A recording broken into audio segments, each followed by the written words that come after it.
मुख्तार के भाई अफजाल अंसारी ने मीडिया बंधुओं से खास बातचीत की। अफजाल अंसारी ने केशव प्रसाद मौर्य पर साधा निशाना। 16 मुकदमे केशव प्रसाद मौर्य पर है। अफजाल अंसारी खुद 302 के मुस्लिम रहे हैं। केशव प्रसाद मौर्य अफजाल अंसारी विधायक का चुनाव भी हार गए। केशव प्रसाद मौर्य अफजाल अंसारी खुद माफिया है। मुख्तार अंसारी के सिलसिले से अपनी शोक संवेदना व्यक्त करने आए थे। आप सभी लोग जानते हैं कि 28 तारीख को जेल में जिस तरह से उन्हें पहले जहर दिया गया और फिर उनके इलाज में कोताही और जानबूझ करके ऐसी परिस्थितियां पैदा की गई कि उनकी मौत हुई। कहा गया कि कार्डियक अरेस्ट हुआ और हार्ट अटैक की वजह से मौत हुई है। जो विशेषज्ञ हैं प्रयोगशालाओं में जब इस सवाल पे बात किया गया कि पोस्टमार्टम के समय मुख्तार अंसारी का हार्ट ये उसका कलर पीला था, तो बिल्कुल स्पष्ट रूप से आपके यूपी तक चैनल ने ही, आज तक के चैनल ने ही हमको भी इंटरव्यू किया था और उस विशेषज्ञ का भी इंटरव्यू लिया।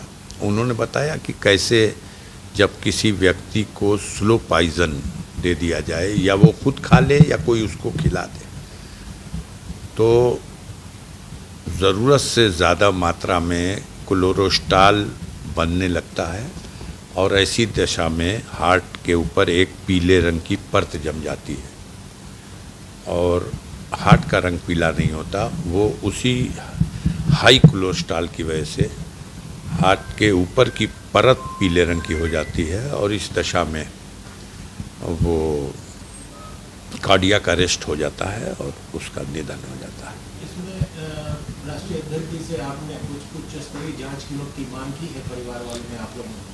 देखिए, परिवार तो ये बात जब कह रहा है कि उनकी मौत अस्वाभाविक है और सुनियोजित हत्या की गई है, तो जाहिर सी बात है जब हम आरोप कर रहे हैं, लगा रहे हैं तो हमें, लेकिन अगर इस आरोप का मतलब आप ये समझते हैं कि जिसने हत्या की और कराई वही जांच कर दे तो ये तो बेवकूफ़ी की बात है। माफिया माफिया माफिया, और हमेशा ये कहा कि इतना मुकदमा जितना उसकी उम्र नहीं, कभी नहीं पूछा या कभी नहीं सोचा या कभी नहीं इसकी समीक्षा किया। अब वो मर चुका है, अब तो समीक्षा कर लो, प्रायश्चित हो जाएगा।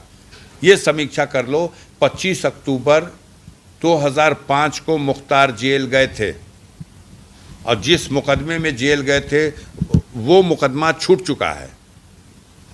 अब बताओ, इस 18.5 साल के पीरियड में मुख्तार के खिलाफ, अगर हमारे पास गिनती नहीं है, आपके पास होगी, 40 है, 50 है, 60 है, 65 है, 70 है, जितने मुकदमे हैं उसमें 95% ऐसे मुकदमे नहीं होंगे जो मुख्तार जेल में है और ज़बरदस्ती शासन प्रशासन और सरकार उसके खिलाफ झूठा मुकदमा लिखाई हो।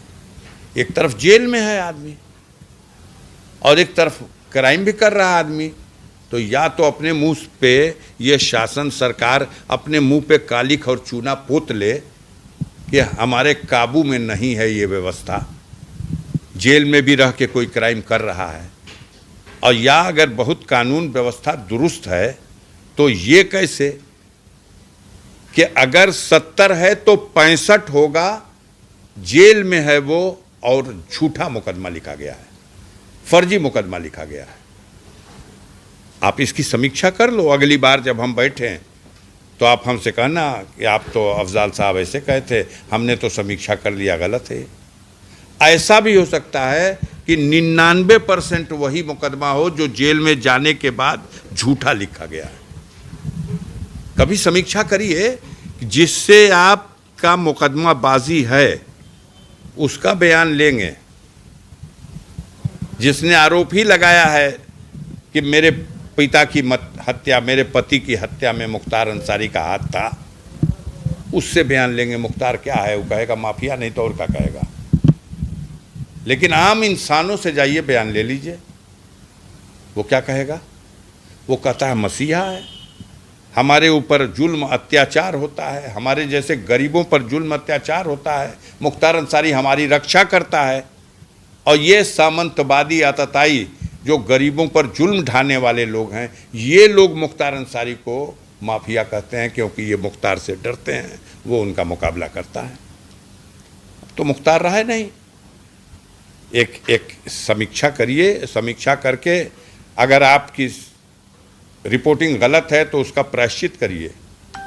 आपने उसको माफिया माफिया माफिया कहा, आप ही चले जाओ उन हाँ अखिलेश यादव का आना बहुत गलत है। 16 मुकदमा केशव मौर्य पे रहा है, 16 मुकदमे के मुलजिम है, 302 के भी मुलजिम है, खुद माफिया हैं और विधायक का चुनाव भी हार गए।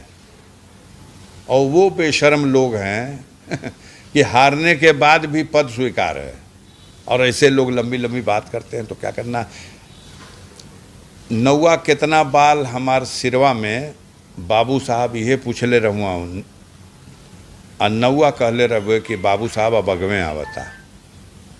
केशव मौर्य या योगी आदित्यनाथ और उनकी सरकार या मोदी जी और उनका जो तिलिस्म है, वो भारत की जनता के सामने टूट चुका है। इस घटना से ही नहीं, पूरे देश को जो उन्होंने नुकसान पहुंचाया है। दब गया इस तरह की घटनाओं में इलेक्टोरल बॉन्ड का मुद्दा, दब गया इस तरह की घटनाओं में जो माननीय सर्वोच्च न्यायालय ने अभी नोटिस जारी करके पूछा है कि क्यों न ईवीएम मशीन और वीवीपैट की निकली हुई पर्ची का 100% मिलान किया जाए। आगे चल के अगर इसके संबंध में आदेश हो गया 100% का तो कहानी ख़त्म हो जाएगी। ईवीएम मशीन की कहानी ख़त्म हो जाएगी, बेईमानी नहीं हो पाएगी अब।